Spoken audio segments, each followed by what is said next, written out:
ओम नमः शिवाय। नमस्ते। आशा करते हैं आप लोग बहुत अच्छे से होंगे, बड़े खुश होंगे और लॉकडाउन को खूब एंजॉय कर रहे होंगे, मज़े कर रहे होंगे, घर में खूब काम कर रहे होंगे। मैं भी इसमें बहुत काम करती हूँ।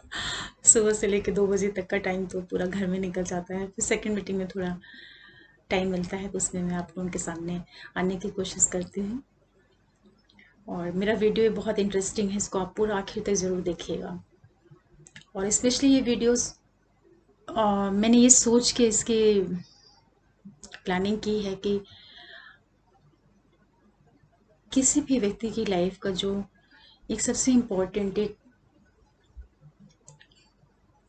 कोई भी व्यक्ति हो, जब उसकी मैरिज होती है तो उसका जो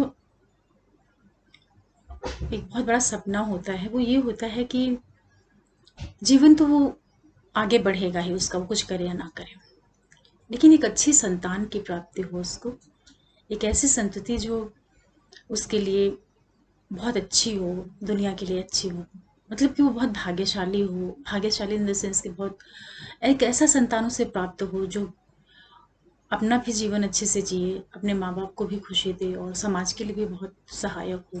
ऐसा ही संतान मोस्टली सभी पेरेंट चाहते हैं। तो मेरा आज का वीडियो जो है उसी के ऊपर बेस्ड है। अगर थोड़ा बड़ा हो जाए फिर भी आप इसको ज़रूर सुनिएगा। इसमें थोड़े से आपको इसकी कुछ इम्पोर्टेंट चीज़ें हैं, आप इनको कोशिश करिएगा, आप एक कॉपी और पेन या कुछ नोटबुक टाइप की चीज़ें ले लीजिए और उनको लेकर के फिर बैठिए। देखिए, जब भी किसी की मैरिज होती है तो लोगों को जानकारी नहीं होती, तो उनको कुछ पता ही नहीं होता है कि किसी को भी कैसे भी संतान हो जा रही है। तो आपने देखा होगा कि हमारे सोसाइटी में कुछ बच्चे ऐसे हो जाते हैं जो बिल्कुल उम, कोई बच्चा पैरालाइज्ड हो गया, कोई मेंटली रिटार्डेड हो गया, या कोई बच्चा है तो वो बड़ा हो रहा है, पेरेंट्स के लिए एक प्रॉब्लम बन गया, सोसाइटी के लिए एक प्रॉब्लम बन गया, मतलब कि वो एक तरह से प्रॉब्लम ही प्रॉब्लम लेके वो बच्चा पैदा हो रहा है। तो ऐसा क्यों हो रहा है, क्या कारण है ऐसा, इसके पीछे क्या वजह हो सकती है? तो आज मैं आप लोगों को इसी के ऊपर बताऊंगी कि आप क्या करें कि आपको एक अच्छी संतान प्राप्त हो। इसके लिए एक नियम है, हमारे ज्योतिषियों ने, जो हमारे पहले के जो हमारे ज्योतिषी थे, बहुत ही ज्ञानवान थे वो लोग, उनको ग्रहों का, नक्षत्रों का इतना, मतलब उनको इतना डीप उनको नॉलेज थी कि जो कुछ वो लोग बता के गए हैं वो चीज़ें आज भी उसी तरह से अपना परिणाम देती हैं।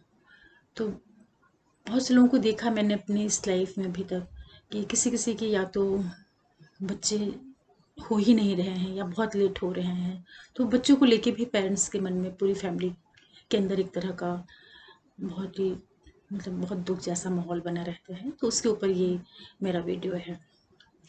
देखिए, जब भी कोई लड़के हो जिसको कंसीव करना है, तो जब उसका आ, जिस दिन उसका पीरियड आता है, स्टार्ट होता है, उस डेट को वो नोट कर ले कि उस दिन कौन सी डेट है। पहला काम वो ये करे। और जो भी उसका कंसर्निंग एस्ट्रोलॉजर है, जो उनकी फैमिली में, सभी के यहाँ कोई ना कोई जैसे डॉक्टर होते हैं वैसे बहुत से लोगों के ज्योतिषी भी होते हैं, तो उस ज्योतिषी को वो ये चीज़ इन्फॉर्म करे। क्या कोई जो फैमिली एस्ट्रोलॉजर होगा वो इस चीज़ को खुद भी गाइड करेगा। तो किसी भी लेडी का जो पीरियड का फर्स्ट डे होता है, उस दिन हमें ये देखना होता है कि जो उसके जन्म की हॉरोस्कोप है, उसके जन्म की जो हॉरोस्कोप है उसमें जो उपचय भाव होते हैं, उपचय भाव का मतलब होता है पत्रिका में जो 3 है, 6 है, 10 और 11 है, इन 4 भावों को उपचय भाव बोला जाता है। तो प्रेजेंट ट्रांजिट में, मतलब कि जन्म के समय तो जो ग्रह नक्षत्र थे वो तो थे ही, वो तो पत्रिका में प्लेस्ड हैं जो जहाँ पे हैं, लेकिन उसी पत्रिका पे ये देखना है, ये चेक करना है कि जो हमारा प्रेजेंट ट्रांजिट है उसमें, मतलब कि आज की तारीख में जो हमारा ग्रहों का गोचर है उसमें चंद्रमा जो है, चंद्रमा की जो मूवमेंट है या उसका जो प्लेसमेंट है, वो उस लड़की की पत्रिका में उपचय भाव जो 3 है, 6 है, 10 है और 11 है, इन चारों में से किसी एक भाव में चंद्रमा हो गोचर का, और उसके ऊपर कहीं से भी 12 भाव में से कहीं से भी ट्रांजिट में जो मंगल है उसकी दृष्टि आ जाए, उसका एस्पेक्ट आ जाए, तो ये एक ऐसा कॉम्बिनेशन बनता है कि इसके बाद जब वो लेडी कंसीव करेगी तो 99% चांसेस हैं कि जो उसको संतान की प्राप्ति होगी वो बहुत ही बहुत इंटेलिजेंट चाइल्ड और बहुत अच्छा बच्चा, जिसको कहते हैं कि हर तरह से स्वस्थ, पढ़ने लिखने में भी अच्छा होगा उसका, मतलब बहुत अच्छा जिसको कह सकते हैं, उस तरह का संतान प्राप्ति के योग बनते हैं। एक बहुत छोटी सी चीज़ है जो लोगों को पता नहीं होती, और मोस्टली एस्ट्रोलॉजर इन चीज़ों पे ध्यान भी नहीं देते और ना तो लोग उनसे पूछना चाहते हैं। तो ये मैंने आपको बताया। और दूसरा क्या करना रहता है कि जो लड़का है उसकी पत्रिका को देखना रहता है कि जिस समय पे लड़की का पीरियड शुरू हुआ उसी समय पे जो लड़का है उसके हॉरोस्कोप को चेक करेंगे कि उस टाइम पे जो उसके अनुपचय भाव हैं। अनुपचय भाव का मतलब होता है कि जैसे 1 है, 2 है, 4, 5, फिर 7 है, 8 है, 9 है और 12। ये जो हाउसेज हैं, ये जो भाव हैं, इनमें चंद्रमा बैठा हुआ हो प्रेजेंट ट्रांजिट का, और प्रेजेंट ट्रांजिट में ही मूव करता हुआ जो गुरु है, बृहस्पति ग्रह है, उनकी आस्पेक्ट, उनकी दृष्टि आ जाए इस पे लड़के की पत्रिका में, जन्म के पत्रिका में प्रेजेंट ट्रांजिट को चेक करना है। तो अगर ये कॉम्बिनेशन बन जाता है तो ये संतान प्राप्ति के लिए बहुत ही अच्छा, बहुत ही मतलब बहुत अच्छा संयोग इसे कहा जाता है। और ऐसी स्थिति में जो संतान की प्राप्ति होगी वो बहुत ही विलक्षण प्रतिभा वाला बच्चा पैदा होगा। और इसके अलावा मैं आपको थोड़ी सी एक इम्पॉर्टेंट डेट्स बताऊंगी जिन्हें आप नोट कर लें। अगर आप बड़े लोग हैं, मान लो फैमिली के कोई इन लॉज वगैरह हैं या किसी के पेरेंट हैं तो वो नोट कर ले, या कोई ऐसा जो मेरा वीडियो देख रहा हो जो न्यूली कपल हो या जिनकी रिक्वायरमेंट हो चाइल्ड के अभी, तो उसको नोट करें।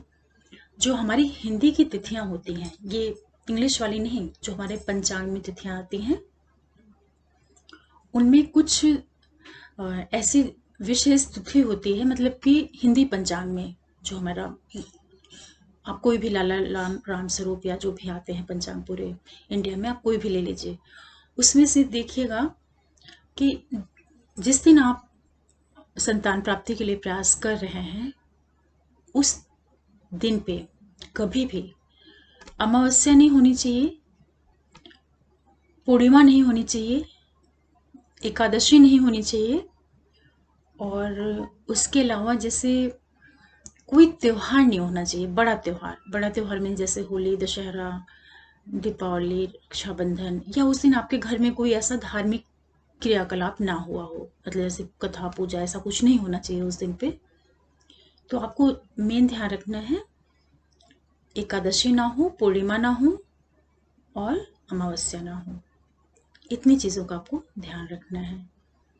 और इसके अलावा क्या करना है आपको कि इन तिथियों का आप ध्यान रख लीजिए, इन तिथियों को आप अवॉइड कर दीजिए।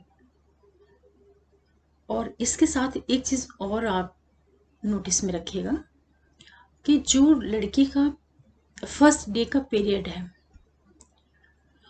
उससे आप आगे बढ़ेंगे, उस दिन से काउंट करेंगे, और वो फिर आपको जो 12वां दिन है,